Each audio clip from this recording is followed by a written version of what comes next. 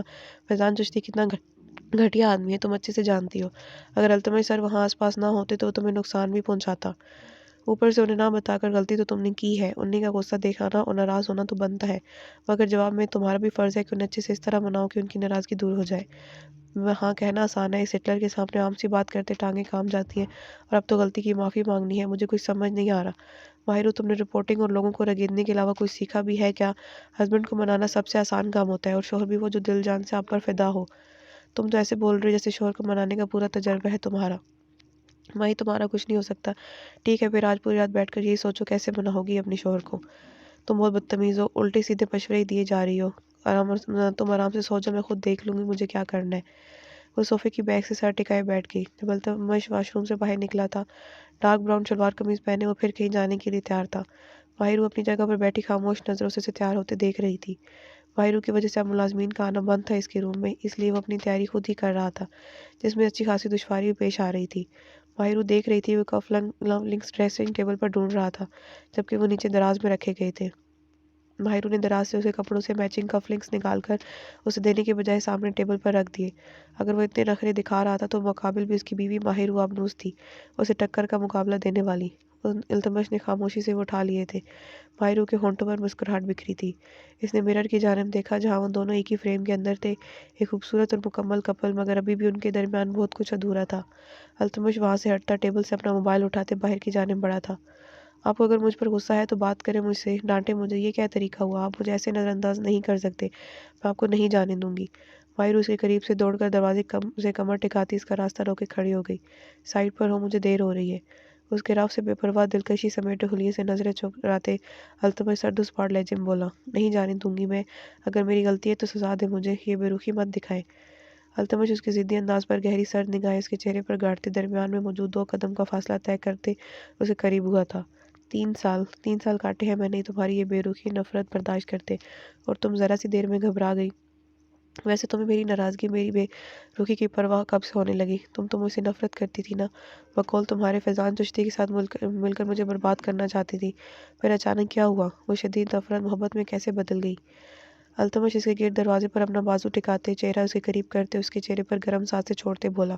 وہ اس وقت شدید غصے میں تھا، اس لیے کچھ دیر کے لیے ماہرو سے دور جانا چاہتا تھا تاکہ غصے میں کہیں اسے ہرٹ نہ کر دے۔ التمش کے ایک دم اتنے قریب آ جانے پر ماہرو کی ساری دلیری ہوا ہوئی تھی۔ میں نے کبھی نفرت نہیں کی آپ سے۔ التمش کی سانسوں سے اپنی سانسیں الجھتی محسوس ہوئی، اور اعتبار بھی کبھی نہیں کیا۔ التمش نے تلخی مسکراہٹ سے اس کی جانب دیکھا تھا۔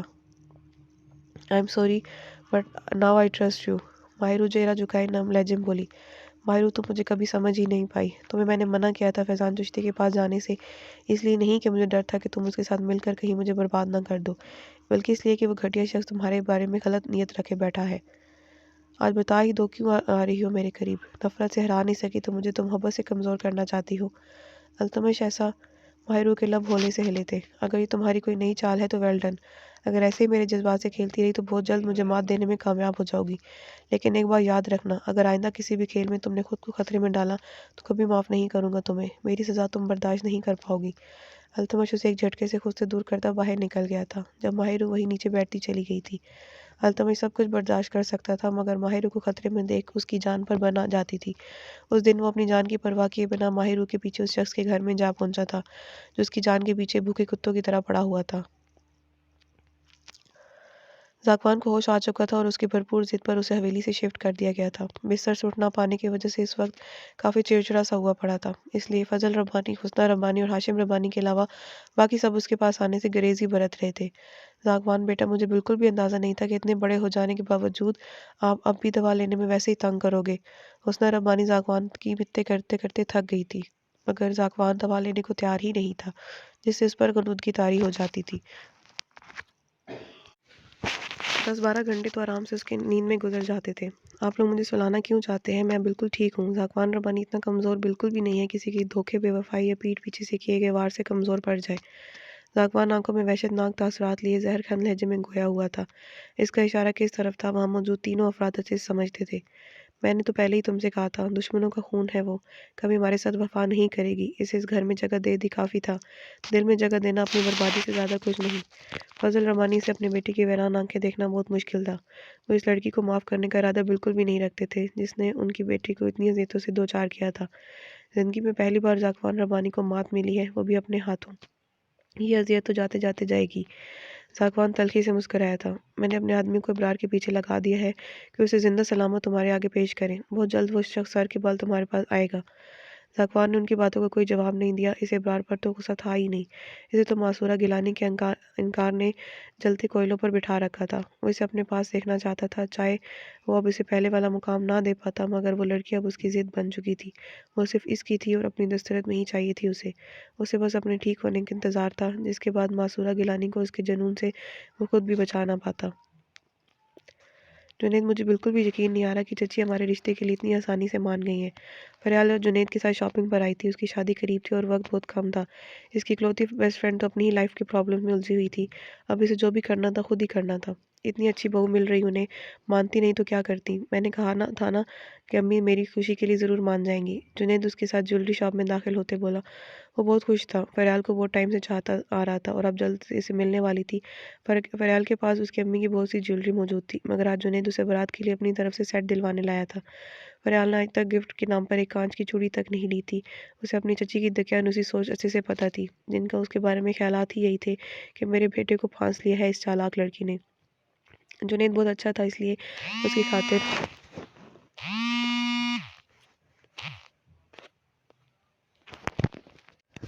مگر آج تو خود اس کی چچی نے بہت محبت سے ان دونوں کو شادی کی شاپنگ کے لیے ایک ساتھ بھیجا تھا، اس لیے فریال بھی آج جنید کی جیب ہلکی کروانے کے لیے مان گئی تھی۔ جیسے ہی شاپ میں داخل ہوئی، اس کی نظر سامنے کھڑے شخص پر پڑی جو اپنے ساتھ کھڑی لڑکی سے بات کرنے مصروف تھا۔ اس کی جانب پشت کیے کھڑا تھا، مگر فریال اس کا چہرہ دیکھے بنا ہی پہچان گئی تھی کہ فیروز ہی تھا۔ مگر اس کے ساتھ کھڑی یہ اسٹائلش سی لڑکی کون تھی؟ فریال کی نظریں شاپ کیپر کے سامنے رکھی جیولری سے زیادہ فیروز اور اس کے ساتھ کھڑی مسکراتی لڑکی پر ٹکی ہوئی تھی۔ فریال، دیکھو نا، مجھے تو اس جیولری وغیرہ کی کوئی سمجھ نہیں، تم خود کی پسند کرو۔ جنید کی پکار پر فریال گڑبڑاتی اس کی جانب متوجہ ہوئی۔ بھائی، اور ڈیزائن بھی دکھائیں، یہ کچھ خاص نہیں ہے۔ فریال کو وہ ہم سے ڈیزائن بالکل بھی پسند نہیں آئے تھے، نہ ہی ڈیزائن بک میں کوئی اسے اچھا لگا تھا، کیونکہ اس وقت اس کا دھیان شاپنگ سے زیادہ کہیں اور تھا۔ شاپ کیپر دوسرے کیبن کی طرف جانب بڑھ گیا دوسرے ڈیزائن لینے، جب فریال نے کن نکیوں سے دوبارہ اس جانب دیکھا تھا جہاں وہ لڑکی فیروز کے ہاتھ پر ہاتھ رکھ کے کسی بات پر ہنس رہی تھی۔ ہر دوسرے دن نئی لڑکی کو لیے پھر رہا ہوتا ہے اور پھر ایسے شریف بن کر کہہ دیتا ہے باس کی جانب سے ڈیوٹی ملی ہے۔ ایسی لڑکیاں گھمانے والی کون سی کمپنی کھول رکھی ہے التمش کیدان نے، جہاں کا مینیجر ان موصوف کو بنا دیا ہے؟ وہ جلتی بنتی زیر لب بڑبڑائی تھی۔ کچھ کہا مجھ سے؟ جنید نے موبائل سے چہرہ ہٹا کر اس کی جانب دیکھا تھا، جس پر فریال نفی میں سر ہلا گئی تھی۔ اس کا موڈ خراب ہو چکا تھا، وہ اپنی کیفیت سمجھ نہیں پا رہی تھی۔ جنید اس کے ساتھ تھا، مگر اس کا سارا دھیان فیروز پر ٹکا ہوا تھا۔ اپنے آپ کو سرزنش کرتے ہوئے واپس شاپ کیپر کے لائے نئے ڈیزائن کی جانب متوجہ ہوئی تھی۔ اب اسے ڈیزائن دیکھتے کچھ دیر گزری تھی جب اپنے نہایت قریبی دل فریب خوشبو محسوس ہوئی، جسے وہ ہزاروں کے بیچ بھی پہچان سکتی تھی۔ اسی کے ساتھ ہی فیروز کی گمبھیر آواز اس کی سماعتوں سے ٹکرائی تھی، جو اپنے ساتھ کھڑی لڑکی کے لیے کچھ پسند کر رہا تھا۔ جھوٹا محبت کا اظہار مجھ سے اور عیاشیاں کسی اور کے ساتھ۔ فریال کے اندر تو جیسے کوئلے سے لگ اٹھے تھے، اس کا دھیان اپنی شاپنگ سے تو بالکل ہٹ چکا تھا۔ جنید ابھی کچھ سیکنڈ پہلے کوئی امپورٹنٹ کال آ جانے کی وجہ سے باہر نکلا تھا۔ فریال کی بڑبڑاہٹ اتنی ضروری تھی کہ اس کے ساتھ آ کر کھڑے ہوتے فیروز کے کانوں تک بآسانی پہنچ گئی تھی۔ آپ نے کچھ کہا مجھ سے؟ اس نے گردن گھما کر اس کی جانب دیکھے پوچھا۔ اس کے اتنے جنبی بننے پر فریال نے گھور کر اس کی جانب دیکھا۔ نہیں، اس نے دانت پیستے جواب دیا۔ یہ دیکھیں، یہ والی رنگ کیسی ہے؟ فیروز فریال کی جانب دیکھ رہا تھا جب اس کے ساتھ کھڑی فضا نے اس کا دھیان اپنی جانب دلوایا۔ بہت خوبصورت، بہت سوٹ کرے گی تم پر۔ فیروز کا لہجہ مسکراتا ہوا تھا۔ فریال کا جب جواب دے گیا، اس نے سامنے پڑی ڈیزائن والی بک زوردار آواز میں بند کر دی تھی۔ آپ کے پاس کوئی اچھے ڈیزائن ہے بھی یا میں صرف اپنا ٹائم ویسٹ کرنے کے لیے کھڑی ہوں؟ فریال کہیں کا غصہ کہیں پر نکالتی بولی۔ شاپ کیپر بیچارہ گھبرا گیا۔ میم، کیا ہوا؟ کوئی پرابلم ہے؟ مینیجر بھاگتے ہوئے سے قریب آیا تھا۔ فیروز کی مسکراہٹ مزید گہری ہوئی تھی، وہ اس غصے کی وجہ اچھے سے سمجھ رہا تھا۔ فضا بیٹا، آپ پھر دوست آنٹی کو کال کر کے ان سے ڈیزائنز کنفرم کر لیں۔ فیروز لفظ بیٹا پر کافی زور دیتے فضا سے مخاطب ہوا تھا، جبکہ اس لفظ پر فریال نے حیرت سے اس کی جانب دیکھا تھا تو یہ فضا تھی ماہرو کی نند اور التمش کی چھوٹی بہن۔ فیروز التمش سے کلوز ہونے کی وجہ سے اس کی فیملی سے بھی کافی کلوز تھا۔ فضا ان سے کافی چھوٹی اور لاڈلی تھی ان کی، اور وہ اور التمش اس چھوٹی بہن سے زیادہ بچوں کی طرح ٹریٹ کرتے تھے۔ فضا کو اب پروٹوکول اور سیکیورٹی گارڈ سے چڑ ہوتی تھی۔ وہ کھل کر انجوائے کرنا چاہتی تھی، اس لیے فیروز ہی اپنی ذمہ داری پر اس کی یہ خواہش پوری کرنے اسے ساتھ لے آتا تھا۔ فیروز پر التمش آنکھیں بند کر کے اعتبار کر سکتا تھا۔ فریال کو بے اختیار اپنی سوچ پر شرمندگی ہوئی تھی۔ مینیجر نے اس کے سامنے بہت ہی خوبصورت ڈیزائن لا کر رکھے تھے، جن میں سے ایک پر فریال کی نگاہیں ٹھہر سی گئی تھیں۔ بہت سی لڑی اور موتیوں سے بنا وہ بہت خوبصورت سیٹ تھا، فریال کو بے حد پسند آیا تھا۔ اس کے برابر کھڑا فیروز فضا کو کال پر مصروف دیکھ پوری طرح اس کی جانب متوجہ تھا۔ فریال کی نظروں میں اس سیٹ کو لے کر پسندیدگی نوٹ کر چکا تھا وہ۔ فریال کی نظر اچانک سیٹ کے ساتھ لگے پرائس ٹیگ پر پڑی تھی۔ یہ سیٹ جتنا خوبصورت اور نفیس تھا، اس کی قیمت اس سے بھی دگنی تھی، جو فریال نہ خود افورڈ کر سکتی تھی اور نہ ہی جنید پر اتنا بھاری بوجھ ڈال سکتی تھی۔ اس کی ساری سیونگ اس سیٹ میں نکل جانی تھی۔ وہ فوراً ہاتھ پیچھے کھینچ گئی تھی۔ فیروز کی زیرک نگاہیں فریال کے چہرے کے اتار چڑھاؤ اور اس کے پیچھے ہٹنا نوٹ کر چکی تھی۔ فریال بنا کچھ لیے خاموشی سے وہاں سے نکل گئی تھی۔ اس کے جاتے ہی فریال نے وہ سیٹ اور فریال کی پسند کی رنگ، جو ابھی وہ بدلی سے ایسی چھوڑ گئی تھی، دونوں شاپ کیپر سے کہہ کر پیک کروا لی تھی۔ وہ بن کہے اس لڑکی کی دل کی بات سمجھ گیا تھا۔ اگر فریال اس کی اتنی محبت اور اس کے دل میں موجود اپنی اہمیت دیکھ پاتی تو کبھی اس کا پروپوزل نہ ٹھکراتی۔ فریال کا دماغ الجھ چکا تھا۔ جب فیروز سے اس کا کوئی رشتہ تھا ہی نہیں، وہ کسی اور سے شادی کرنے جا رہی تھی، تو پھر فیروز دوسری لڑکیوں کے ساتھ کچھ بھی کرتا پھرے، اسے اتنا فرق کیوں پڑ رہا تھا؟ وہ کیوں اسے کسی اور لڑکی قریب دیکھ اپنا آپ کھو بیٹھتی تھی؟ نہیں، یہ غلط ہے۔ میں فیروز کے بارے میں سوچ کر جنید کے ساتھ دھوکہ نہیں کر سکتی۔ فیروز کے لیے میرے دل میں کچھ نہیں ہے۔ اگر کچھ ہے بھی تو وہ مجھے اپنے آپ سے چھپا کر رکھنا ہوگا۔ جنید میری پہلی چوائس ہے، میں اسے دی کمٹمنٹ سے پیچھے نہیں ہٹ سکتی۔ نہیں، فیروز کا ہر خیال مجھے اپنے دل سے جھٹکنا ہوگا، مجھے اسے قریب ہونے سے کوئی فرق نہیں پڑنا چاہیے۔ فریال خود کو ہی سمجھاتی مزید اپنی الجھنوں میں گھری جا رہی تھی۔ جنید کو میسج کرے گاڑی میں جانے کا بتاتی باہر نکل آئی تھی۔ اپنی بے دہانی میں وہ دیکھ ہی نہیں پائی تھی کہ روڈ سائڈ پر چلتے کب درمیان میں آ گئی تھی، اسے پتہ ہی نہیں چلا۔ اس سے کہ پہلے سامنے سے آتی تیز رفتار بریک لگانے کی ناکام کوشش کرتی اس پر چڑھ جاتی، کسی نے اسے بازو سے تھام کر اپنی جانب کھینچ لیا تھا۔ فریال ہوا میں لہراتی کسی کے فولادی سینے سے جا ٹکرائی تھی۔ فل سپیڈ میں آتی گاڑی دیکھ اس لمحے بھر کو موت اپنے بہت قریب دکھائی دی تھی۔ تم آنکھیں بند کر کے چل رہی تھی کیا؟ اگر ابھی تمہارا ایکسیڈنٹ ہو جاتا تو؟ فیروز اسے دونوں ہاتھوں سے تھام کر خود سے الگ کرتا غصے سے دھاڑا تھا۔ فریال گمسم سی کھڑی سے دیکھے گئی۔ فیروز کو پہلی بار اس نے اتنے غصے میں دیکھا تھا۔ وہ بھی خود ہی سنبھل نہیں پائی تھی، اسے بھلا کیا جواب دیتی۔ Are you okay? فیروز کا اس انداز دیکھ تشویش ہوئی تھی۔ فریال اس کی بات کے جواب میں بنا کچھ بولے اس کی گرفت سے نکلتی واپس کے لیے پلٹی تھی۔ میں نے تم سے کچھ پوچھا ہے، کیا ہوا ہے تمہیں؟ فیروز ہمیشہ اس کی جانب سے دو بدو جواب سننے کا عادی تھا۔ آج فریال کا اتنی شرافت سے ہٹ جانا اسے ہضم نہیں ہوا تھا، اس لیے وہ اس کی کلاہی دبوچتا دوبارہ اپنے سامنے کھڑا کر گیا تھا۔ کچھ نہیں ہوا مجھے، اور کچھ ہوا بھی صحیح تو تمہارا اس سے کوئی واسطہ نہیں ہونا چاہیے۔ And don't dear touch me again. Faryal اسے کلائی چھوڑتا نہ دیکھ اس کے ہاتھ پر اپنے ناخن گاڑتے ہوئے بولی، مگر فیروز کی گرفت اس سے بھی ڈھیلی نہیں پڑی تھی۔ وہ کچھ لمحوں کے لیے خاموش نظروں سے اسے دیکھ رہا تھا، پھر اس کی کلائی تھامے سے لیے اپنی گاڑی کی جانب بڑھ گیا۔ یہ کیا بدتمیزی ہے، چھوڑو میرا ہاتھ۔ فریال اس کے دھونس بھرے لہجے میں دب اٹھی تھی، مگر وہ اسے ایسی کے ساتھ لیے گاڑی کے قریب آیا تھا۔ فضا کو وہ پہلے ہی بھجوا چکا تھا۔ فریال کو گاڑی کی فرنٹ سیٹ پر دھکیلتا وہ ڈرائیونگ سیٹ پر جا بیٹھا تھا۔ فریال نے گاڑی کا دروازہ کھولنے کی پوری کوشش کی تھی، مگر تب تک گاڑی لاک کرتا وہ آگے بڑھا گیا تھا۔ یہ کیا زبردستی ہے، مجھے میری مرضی کے بغیر کیسے لے جا سکتے ہو؟ ابھی گاڑی روکو ورنہ اچھا نہیں ہوگا تمہارے لیے۔ میں اس وقت تم پر ہراسمنٹ کا کیس بھی کروا سکتی ہوں۔ فریال اسے اگنور کرنا چاہتی تھی اور الٹا وہی زبردستی اپنے ساتھ لے کر جا رہا تھا۔ جب فیروز اسے اب دوبارہ ویسے چیختا چلاتا دیکھ پرسکون ہو چکا تھا، فریال کی کلائی پکڑنے پر اسے معلوم ہوا کہ فریال کا وجود سخت بخار میں جھلس رہا تھا اور وہ اس کی پرواہ کیے بنا اپنی شادی کی تیاریوں میں مگن تھی۔ تم مجھ پر جو مرضی چاہے کیس کروا دو، میری طرف سے پوری اجازت ہے۔ تم سمجھتے کیا ہو خود کو؟ فریال کا دل چاہا تو اس کا یہ وجیح چہرہ نوچ دے، اسے ہر وقت زج کرنے پر تلا رہتا تھا۔ دنیا کے ایک نہایت ہی شریف اور معصوم انسان جو ہر بار ایک چڑیل کے عتاب کا نشانہ بن جاتا ہے۔ فریال اس کا لال زخمی شدہ ہاتھ دیکھ افسوس ہوا تھا، مگر اس کے خود کو چڑیل کہنے پر وہ اسے کینہ توز نظروں سے گھور رہی تھی۔ کہاں لے کر جا رہے ہو مجھے؟ فریال نے اب قدرے سنجیدگی سے پوچھا۔ ہاسپٹل۔ مگر کیوں؟ فریال نے سوالیہ نظروں سے اس کی جانب دیکھا۔ وہاں جا کر پتہ چل جائے گا۔ فیروز کو اسے اپنے حوالے سے اتنی لاپرواہی برتنا بالکل بھی پسند نہیں آیا تھا۔ ہاسپٹل پہنچ کر وہ اس لیے مطلوبہ ڈاکٹر کے آفس پہنچ چکا تھا۔ فریال کی بخار میں تپتی کلائی اسے گرفت میں تھی۔ ڈاکٹر صاحبہ، یہ لڑکی اب آپ کی مہمان ہے، جب اس کا بخار نہ اتر جائے اور اسے 3-4 گلوکوز کی بوتلیں نہ چڑھا دیں یہاں سے نکلنے نہیں دینا۔ فیروز اسے لیڈی ڈاکٹر کے سامنے رکھی کرسی پر بٹھاتا ڈاکٹر سے مخاطب ہوا، جبکہ اس کی بات پر فریال نے آبرو اٹھائے حیرت سے اس کی جانب دیکھا تو وہ اسے یہاں اس لیے لایا تھا۔ اس نے فیروز کو کچھ کہنا چاہا تھا جب وہ تنبیہ نظروں سے گھورتا باہر نکل گیا۔ بیٹھ جائیں، آپ کی طبیعت ٹھیک نہیں لگ رہی مجھے۔ مگر میں بالکل ٹھیک ہوں، مجھے کسی ٹریٹمنٹ کی ضرورت نہیں ہے۔ اوکے ایک بات اپنا ٹمپریچر چیک کروا لے، اگر نارمل ہو تو بنا میڈیسن لیے اور ڈرپ لگوائے چلی جائے گا۔ ڈاکٹر پروفیشنل انداز میں نرمی سے مسکراتی اس کے قریب آئی تھی۔ فریال کو بخار کی وجہ سے کافی کمزوری محسوس ہو رہی تھی، مگر وہ فیروز کا یہ احسان بھی نہلا نہیں چاہتی تھی۔ کہیں نہ کہیں اندر دل میں فیروز کی یہ کیئر اسے اچھا خاصا ڈسٹرب کر رہی تھی۔ وہ پہلے اس کشمکش میں الجھی تھی، اب مزید اس کی سوچیں فیروز خان کی جانب مڑ گئی تھیں۔ اوکے میں چیک کرواتی ہوں، مگر پہلے آپ یہ پتہ کروا دیں جو شخص مجھے یہاں لے کر آیا ہے وہ چلا گیا یا نہیں۔ اگر وہ چلا گیا تب بھی میں میڈیسن لوں گی۔ جی وہ تو روم سے نکلتے ہی جا چکے، وہ باہر موجود نہیں ہے۔ فریال کی جانب دیکھتے ڈاکٹر نے مسکرا کر جواب دیا، جس کے جواب میں فریال سر جھکا گئی۔ اسے تو اچھا لگنا چاہیے تھا فیروز کا یہاں سے چلے جانا، مگر اس کی جانب سے بھی ویسی باقی جیسی لاپرواہی فریال کو دل کو کھلی تھی۔ وہ زیادہ سے زیادہ لوگوں کا پیار چاہتی تھی، وہ بھی کسی کے لیے اسپیشل ہونا چاہتی تھی، کوئی اس کے لیے وہ سب کچھ ہو، اس کی خوشی ہر شے سے بڑھ کر اس شخص کے لیے۔ اسے جنید ملا بھی تھا، مگر جنید اپنی فیملی کے درمیان بٹا ہوا شخص تھا۔ وہ بہت اچھا تھا، اسے خیال بھی رکھتا تھا، مگر جیسا فریال چاہتی تھی وہ خواہش اس کی کبھی پوری نہیں ہو پائی تھی۔ فیروز اکثر اسے حوالے سے سرپرائز کر دیتا تھا اور آہستہ آہستہ اس کے دل میں بھی جگہ بنا گیا تھا۔ اسے اپنے عادی کر رہا تھا، مگر فریال کو بھی اس چیز کا اندازہ نہیں ہو پایا تھا۔ ڈاکٹر اسے انجیکشن لگا دیا تھا، ڈرپ لگوانے سے اس نے صاف انکار کر دیا تھا۔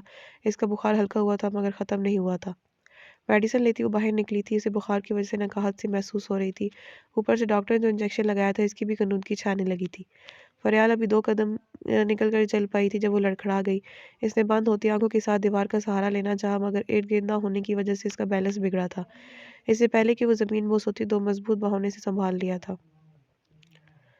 یہ ٹریٹمنٹ دیا آپ نے؟ فیروز نے فکر مندی سے پیچھے کھڑی ڈاکٹر کو کھا جانے والی نظروں سے دیکھا تھا اور اسے ساتھ آنے کہتے فریال کو اٹھایا ساتھ بنے پرائیویٹ روم کی جانب بڑھا۔ فیروز کے کہنے پر فریال کو ڈرپ لگوائی گئی تھی اور جب تک اس کی ڈرپ ختم نہیں ہوئی فیروز فل ٹائم اس کے ساتھ رہا تھا۔ فریال آنکھیں موندے لیٹی فیروز کی نگاہوں کی تپش اپنے چہرے پر محسوس کرتی رہی تھی۔ دیدہ دلیری سے سب اس شخص کی چاہ کرنے لگا تھا۔ فریال اب بھی دل کی یہی جنگ لڑ رہی تھی جب اسے اپنے ماتھے پر فیروز کی پرحدت چوڑی ہتھیلی کا لمس محسوس ہوا تھا۔ وہ ایسے ہی آنکھیں موندی پڑی تھی جب کانوں میں فیروز کی سرگوشی گونجی تھی۔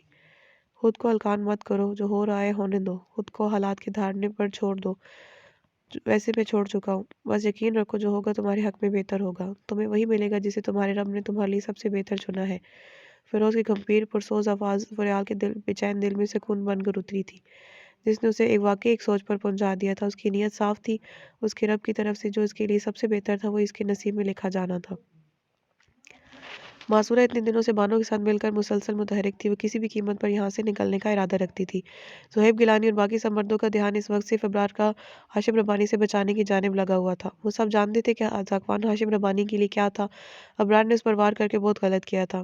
ابرار خود اپنی جلد بازی پر پچھتا رہا تھا اور ذاکوان کے ہوش میں آنے پر سب سے زیادہ شکر اسی نے ادا کیا تھا، لیکن جو حرکت جذبات میں آ کر اس سے سرزد ہوئی تھی اس کی اتنی آسانی سے معافی ملنا ناممکن تھا۔ معصورہ نے اپنے یہاں سے چھپ کر نکلنے کے ارادے کے بارے میں صرف کبریٰ بیگم اور فرد گیلانی کو بتا رکھا تھا۔ وہ دونوں ہی اس کے ساتھ تھی اور اس معاملے میں اس کی پوری مدد بھی کر رہی تھیں۔ کبریٰ بیگم خوش تھی کہ آخرکار ان کی بیٹی کو عقل آ ہی گئی۔ بی بی صحیح سب انتظام ہو چکا ہے، پچھلے گیٹ پر صابر گاڑی لیے تیار کھڑا ہے، ہمیں ابھی یہاں سے نکلنا ہوگا۔ بانو عجلت میں معصورہ کے پاس آئی تھی۔ اس کی بات سن معصورہ کا دل زور سے دھڑک اٹھا تھا۔ وہ اب کچھ دیر بعد ذاکوان ربانی کی حدود میں پہنچنے والی تھی۔ وہیں اپنی ماں اور پھپھو کو چھوڑ کر جانے کا سوچ اس کی آنکھیں جلملا گئی تھیں۔ وہ نہیں جانتی تھی اب دوبارہ کبھی ان سے ملاقات ہو پائے گی یا نہیں، مگر ان دونوں نے اسے مثبت سوچ کے ساتھ دعا اور محبت کے سائے میں رخصت کیا تھا۔ کپکپاتے وجود کے ساتھ گاڑی میں بیٹھتے معصورہ ذاکوان ربانی کی حویلی کی جانب گامزن تھی۔ بانو نے گاڑی میں بیٹھے ہی صابر سے موبائل لے کر اندر حسنہ بیگم سے رابطہ کیا تھا۔ معصورہ کے مطابق ایک وہی تھی جو شاید اب بھی اس کی مدد کرنے کو تیار ہو جاتی، اور ہوا بھی ایسا ہی تھا۔ بانو کی ساری صورتحال بتانے پر انہوں نے فوری طور پر پچھلا گیٹ کھلوا کر معصورہ کو وہاں سے اندر داخل کروا لیا تھا۔ ان کے ساتھ ساتھ حلیمہ بیگم بھی اس بات سے واقف تھی۔ معصورہ سر جھکائے ان کے روم میں داخل ہوئی تھی۔ پہلے دن کی طرح آج بھی اس نے خود سیاہ چادر میں لپیٹ رکھا تھا۔ معصورہ ان کے قدموں میں گری پھوٹ پھوٹ کر رو دی تھی۔ اس سے مولنا مزید محال ہوا تھا۔ معصورہ بیٹا اٹھے عام۔ حسنہ بیگم اسے کندھوں سے تھام کر اٹھاتی صوفے پر بٹھا گئی۔ آپ نے ذاکوان کی اتنی محبت کے باوجود اس پر اعتبار کیوں نہیں کیا؟ ذاکوان ربانی اگلا گدی نشین اس کی بیوی سے چھوڑ کر گھر سے بھاگ گئی۔ کیا یہ بات سہنا کسی مرد کے لیے آسان بات ہے؟ اور بیوی بھی وہ جس کی خاطر وہ پورے خاندان سے لڑا ہو، جسے بے پناہ چاہت بخشی ہو اس نے۔ کیا یہ تکلیف دہ نہیں ہے؟ اس دن ذاکوان کی جان بھی جا سکتی تھی۔ آپ نے اسے اپنے خاندان والوں کے سامنے دھتکار کر خالی ہاتھ لوٹا دیا۔ کیا آپ کے دل میں اس کا ذرا سا مقام بھی نہیں تھا؟ حسنہ سے جب بولنا شروع ہوئی تو معصورہ کو شرمندگی کے اتھاہ گہرائیوں میں اتار گئی تھی۔ اس کی آنکھوں سے بہتا سیلاب صدا کی نرم دل حلیمہ گیلانی دیکھ نہیں پائی۔ یہ لڑکی ان کے لاڈلے کی دل کی اولین ترجیح تھی، وہ بھلا اسے کیسے اتنا روتا دیکھ سکتی تھی۔ بیٹا آؤ یہاں میرے پاس۔ انہوں نے اشارے سے معذورہ کو اپنے پاس بلایا تھا۔ کیوں آئی ہو یہاں؟ کیا تم ذاکوان سے محبت کرتی ہو؟ ہم بہت محبت کرتے ہیں ان سے، صرف ان کی خاطر اپنے پورے خاندان کو چھوڑ کر یہاں آئے ہیں۔ ہم تو اس دن بھی ان کے ساتھ آنا چاہتے تھے، مگر ابرار بھائی کو ان پر بندوق تانے دیکھ ہم بہت ڈر گئے تھے۔ ہمیں لگا ہم نے اگر ان کے ساتھ جانے کی حامی بھری تو وہ ذاکوان کو مار دیں گے، اس لیے ہم نے ایسا کیا، ورنہ ہم ان سے بہت محبت کرتے ہیں، ایک پل نہیں رہ سکتے ان کے بغیر۔ وہ چاہے ہمیں دھتکارے، اپنے ساتھ نہ رکھیں، مگر ہم تب بھی ہمیشہ ان کے ساتھ رہیں گے۔ ہم اب کبھی ان کو چھوڑ کر نہیں جائیں گے۔ معصورہ جس طرح نرم لہجے میں بولی تھی، وہ دونوں چاہنے کے باوجود اپنی مسکراہٹ نہیں روک پائی تھیں۔ حلیمہ بیگم نے اسے اپنے ساتھ لگا لیا تھا، کیونکہ ان کا پوتا بپھرا شیر بنا ہوا تھا، اس بچی کو بھی آگے بہت کچھ سہنا تھا۔ حسنہ میں چاہتی ہوں ہم پچھلی باتیں بھلا کر معصورہ کو ایک اور موقع دیں۔ ذاکوان معصورہ سے محبت کرتا ہے لیکن فی الوقت غصے میں ہے، اس لیے کم از کم ہم دونوں کو تو معصورہ کا ساتھ دینا چاہیے۔ آپ کی بات بالکل ٹھیک ہے اور میں بھی ایسا ہی چاہتی ہوں، مگر بابا سائیں اور فضل بھائی صاحب کبھی نہیں مانیں گے۔ وہ معصورہ کے حوالے سے بہت غصے میں ہیں۔ ان سب سے میں بات کر لوں گی، تو معصورہ کو ذاکوان کے روم میں چھوڑ کر آؤ۔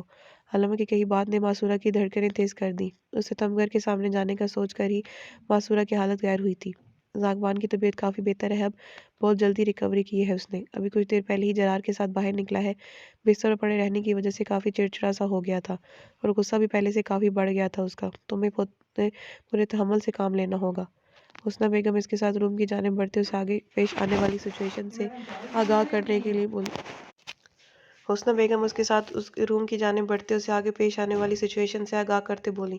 معصورہ اس سب کے لیے پہلے سے خود کو تیار کر چکی تھی، وہ بس جلد از جلد ذاکوان کا اپنی آنکھوں سے صحیح سلامت دیکھنے کی خواہش مند تھی، مگر اس کی غیر موجودگی کا سن کر معصورہ کو بہت مایوسی ہوئی تھی۔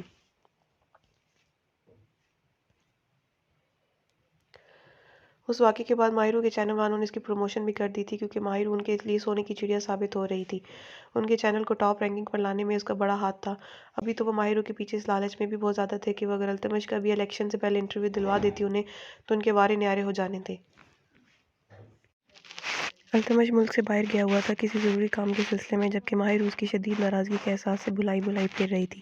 اس کا کسی کام میں دل بھی نہیں لگ رہا تھا۔ فریال کی شادی بھی قریب تھی اور وہ دونوں ہی نہایت بے دلی سے شادی کی شاپنگ کر رہی تھیں۔ ماہر فریال کے ساتھ شاپنگ کے لیے آئی ہوئی تھی۔ جب باہر نکلتے اس کی نظر روڈ کے دوسری جانب شہر کی مشہور ریسٹورنٹ کے باہر کھڑی گاڑی پر پڑی تھی۔ وہ عیشا کی گاڑی تھی۔ ماہر دور سے ہی پہچان گئی تھی۔ وہ فریال کو کسی ضروری کام کا بتاتی، سارے شاپنگ بیگ اس کے حوالے کرتی وہاں سے نکل گئی تھی۔ عیشا بھلا یہاں کیا کر رہی تھی؟ آج ریسٹورنٹ میں عام لوگوں کا داخلہ ممنوع تھا، ماہر کو بھی کارڈ دکھا کر اندر آنا پڑا تھا۔ اتنے بڑے ہوٹل میں عیشا کو ڈھونڈ پانا بہت مشکل تھا، اسی لیے ضرورت کے تحت ماہر نے ویٹر کو بلا کر بھائی ٹپ دیتے اس عیشا کی پکچر دکھا کر اس کے بارے میں پوچھا تھا۔ جب اس نے دائیں جانب بنی VIP کیبنز کی جانب اشارہ کیا جہاں وہ تیسرے نمبر والے کیبن میں موجود تھی۔ ماہر وہ ایسی جگہ پر کھڑی تھی جہاں اندر بیٹھے لوگوں کی نظر نہیں پڑ سکتی تھی۔ اس نے اندر جھانکا، وہاں بیٹھی عیشا کو تو وہ ایک سیکنڈ میں ہی پہچان گئی، مگر اس کے سامنے بیٹھا شخص ماسک چڑھائے ہوئے تھا، اسے پہچاننے میں دشواری ہو رہی تھی، مگر ماہر اتنا سن سکتی تھی کہ اندر جو بھی باتیں چل رہی تھیں وہ التمش سے ہی ریلیٹڈ تھیں۔ وہ اس شخص کا چہرہ دیکھنا چاہتی تھی جب اچانک کافی پینے کے غرض سے اس نے ماسک ہونٹوں سے نیچے کیا تھا۔ سامنے موجود شخص کو دیکھ ماہر کو شدید جھٹکا لگا تھا۔ وہ فیضان چشتی کے پارٹی رہنماؤں میں سے تھا اور ایسے ہی اس کے ساتھ مل کر اپنے بھائی کے خلاف سازش کرنے والی تھی۔ اس واقعے کو 2 دن گزر چکے تھے۔ ماہر کے چینل والوں نے اس کی پروموشن بھی کر دی تھی، کیونکہ ماہر ان کے لیے سونے کی چڑیا ثابت ہو رہی تھی۔ ناول جاری ہے۔